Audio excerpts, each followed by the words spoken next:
What's up, guys? Winter Kills, and today, not back with the deck profile, but what we are here with is hopefully going to be one of the first of many discussion videos.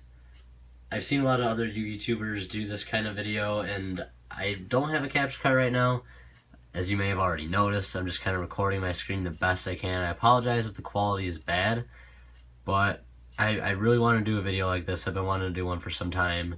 So we're just going to have a discussion here on the new archetype coming out in the Secrets of Eternity, which I believe is the next set that is coming out sometime in January, February, around there. And then there's a ritual-based deck, if you cannot tell already. Basically, the Necroz is the name of the archetype, or in the OCG it was called the Necroz, but of course Konami has to change the name with all their censorship and stuff like that, because a lot of the Necroz stuff has been kind of frowned upon by Konami. They don't like a lot of that kind of stuff, anything Necro or anything like that, which is kind of surprising that they made an archetype called the Necroz. But the Necroz armor is basically the main name for any of the main ritual monsters.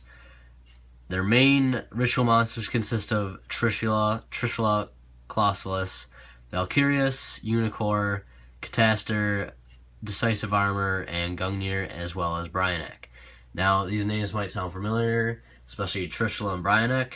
These monsters are named after some ice barrier monsters, such as Trishula, Bryanek, as well as, I think, Unicorn. Actually, I don't want to speak about something that I'm not really too sure of. But anyways, as well as you know, is that Bryanek and Trishula are both ice barrier monsters. We do have cards like Decisive Armor and Cataster and Colossus, that we all know these as synchro monsters, and they've sort of been reborn. You know, their armor has sort of been picked up and, you know, stumbled upon by these other monsters, these other creatures, the Necroz, and they've sort of taken over them, you know, not in a complete sense, but, you know, in sort of a physical sense, that they're wearing their armor, and most of them have similar effects to the actual synchro monsters. For example, Trishula, the fact is that when he is ritual summoned, he can banish a card from your opponent's side of the hand, field, and graveyard, much like Trishula actually did. And another cool thing about these is the artworks, is a lot of them just resemble the synchro monsters they were sort of named after. So we have Decisive Armor, Gungnir, Trishula, you know, Bryanek. They all look very similar. And I think the artwork is really, really cool with this, and I think it's great that Konami wanted to bring back rituals. As recently, we know that they brought back fusions, you know, when they weren't so hot. You know, nobody wasn't really playing them. It's just been synchros and Xyz monsters and stuff like that. So basically, this video I'm going to be explaining, you know, good combos of this deck, basically what the deck's about in general, things to side against it. As you can see, I have things in the extra deck, things in the side deck, some other cards in the main deck that are going to be very helpful that you'll want to play.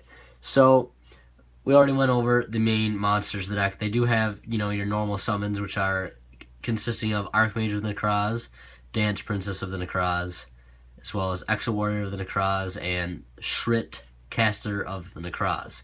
So basically what these guys do is when they're tributed, of course, and they will be tributed for a ritual summon of a Necroz monster, basically they all search their own type.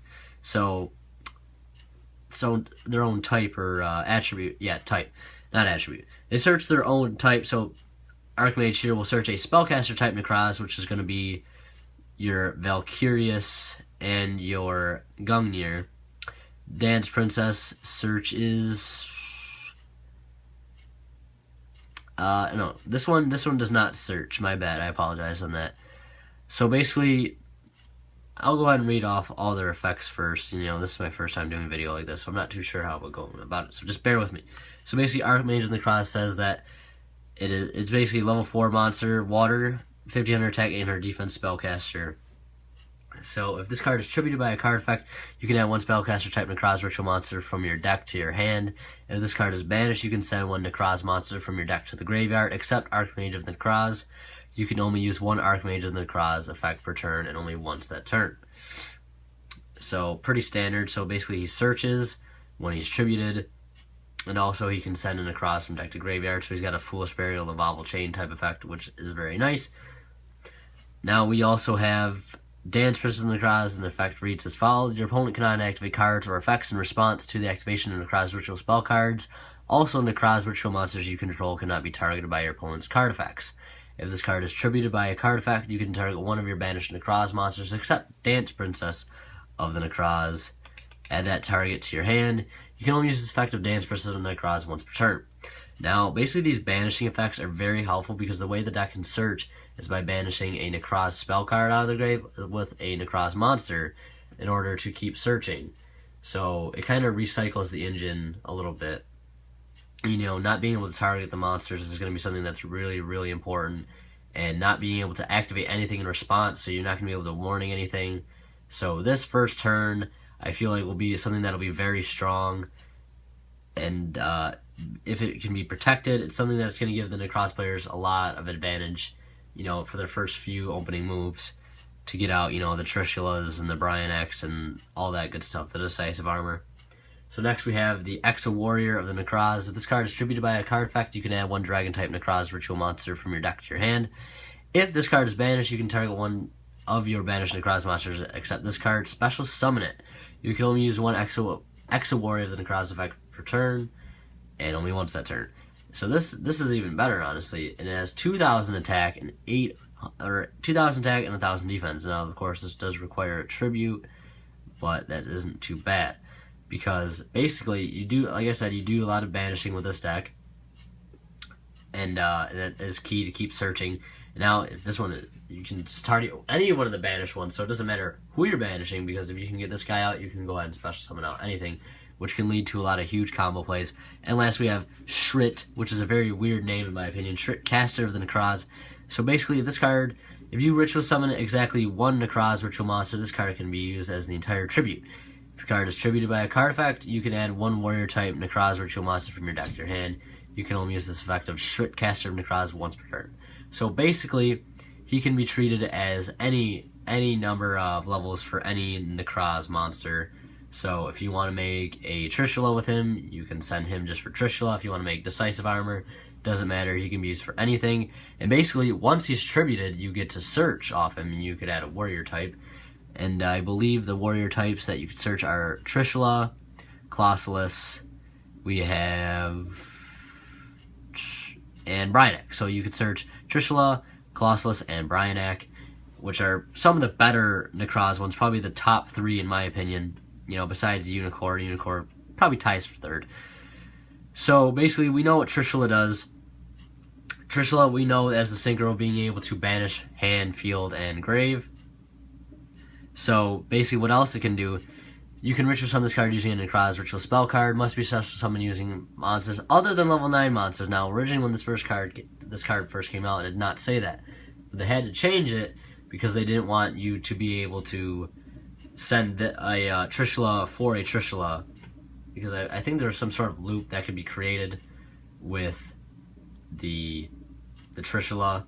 I think you could Exo Mirror with like 2 Bryanak for a Trishula, and then a Bryanak could add back the Trishula from grave while you just special summon another Trishula. And I believe they had to change that because they didn't want you to be able to like send a Trishula for a Trishula or whatever reason. I don't know what the exact loop is, but there was a loop that you could create by sending a Trishula for a Trishula and then be able to get it back to your hand extremely easy with Bryanak.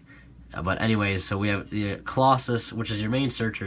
You can ritual summon this card, then you Necroz ritual spell, which is basically the same. But the real fact, the good one is that you can discard this card, add one Necroz spell, trap card from your deck to your hand. During this player's turn, you can target one monster on the field that was special summoned from the extra deck. Its tag becomes 0, also its effects are negated. These changes last until the end of this turn. So basically, he's actually like the real Synchro monster. Again, following that same pattern, he basically can turn something into a token, you know, till the end of the turn, which is amazing. And he searches, and he puts a Necroz in the graveyard, which is really, really nice because you can go ahead and keep searching. And the amazing thing about this deck is very consistent, in my opinion.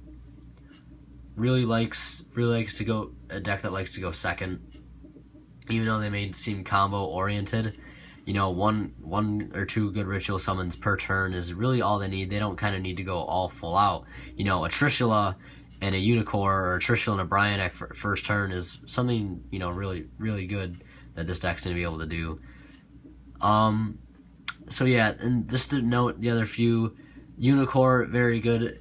I'm only going to read off the ones that are, you know, have really noteworthy effects because I don't have much time to record. So basically, Necroz Armor of Unicorn, level 4, Spellcaster, 2300 attack, 1000 defense. You can ritual summon this card using any Necroz ritual spell card. Basic, same thing with all of them. So its other effect is you can discard this card, target one Necroz card in your graveyard, except Necroz Armor of Unicorn, add it to your hand. So again, you can discard this to add back anything you use to ritual summon any of your Necroz monsters back, to keep recycling your engine, to keep discarding and tributing with your Exomirrors, your Kaleidomirrors, and your cycles and stuff like that. It's really nice to just kind of just keep cycling, and later you can banish to search with it. But his on-field effect is basically once per turn you can negate all the effects of all face-up monsters on the field that were special summoned from the extra deck, which mainly doesn't hurt this deck because it doesn't need to go into the extra deck too much. And next we have the Decisive Armor, which is a dragon, 3300 attack, level 10 I believe, water. So basically, obviously cannot be special summoned without Necroz spell. You can ritual summon with the Necroz spell, and you can't use level 10 monsters for its special summon, obviously, so you can't send Decisive Armor or Decisive Armor. They clearly didn't want any of that happening. And basically, you can discard this card, then target one Necroz monster you control. It gains 1000 attack and defense until the end of the turn. So basically, this is his answer to kill this. It basically acts in an honest, so you can use a Decisive Armor and then send a Decisive Armor with the Decisive Armor while it attacks to get over the towers, which is something that's going to be really, really helpful in this matchup against Clifford's. And basically, its other effect is that you can target one set card your opponent controls, destroy it, and if you do banish it, you can only use this effect of Necroz Armor of Decisive Armor once per turn. And then lastly, we'll go over Brionac, obviously, same thing as before. Basically, you can discard, add one Necroz monster from your deck to your hand. The Necroz Armor, except the Necroz Armor Brionac, so Brionac cannot search himself, obviously. And then you can target one or two monsters on the field that were special summoned from the extra deck and shuffle them into the deck, which is absolutely amazing. Shuffling stuff back into the deck or bouncing things in general is really, really important right now because everything does have a lot of graveyard effects. So, and then we do have our 3 ritual spells. 2 most played will probably, in my opinion, I feel will be Kaleidomir and Exomirror. I'm not too sure about Cycle. I'll go ahead and read these off real quick. So basically, Exomirror basically allows you to ritual summon any Necroz, basically using from hand or field, or banishing from grave. Kaleidomirror, which is really cool because you can send from hand and field, obviously like any other one. You can also send monsters from your extra deck. Send a single monster from your extra deck, which comes in with the Quasar Dragon, which is really nice. So you could send a Quasar Dragon, special summon 2 6s, so you could special summon 2 Brionacs, and then overlay into an Exobeetle, bring back out the Quasar with the Exobeetle. You know, do use Exobeetle's effect, target your Quasar, target something on your opponent's side of the field.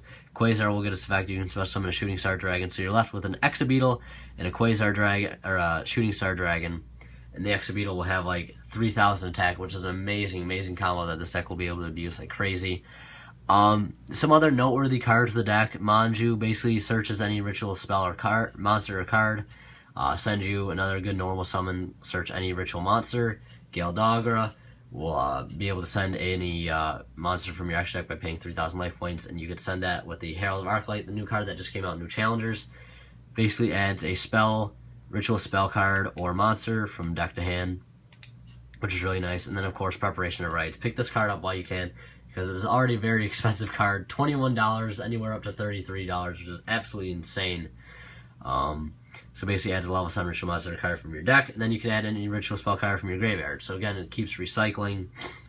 And then lastly, I don't have much time left. I got like 30 seconds to wrap this video up. Amazing side deck cards, obviously Iron Wall, Vanities, and Mask of Restrict. So basically they can't tribute for the ritual summons, they can't banish the search, and obviously they can't special summon, which is what this deck is mainly all about. So if you can shut that down, you have a good, pretty good chance. So let me know what you guys think about Necroz. Leave a like if you enjoyed this video. Leave a comment, like I said, what you think about Necroz, and go ahead and subscribe if you already haven't. Winner kills, guys. Thanks for watching, and we'll see you later.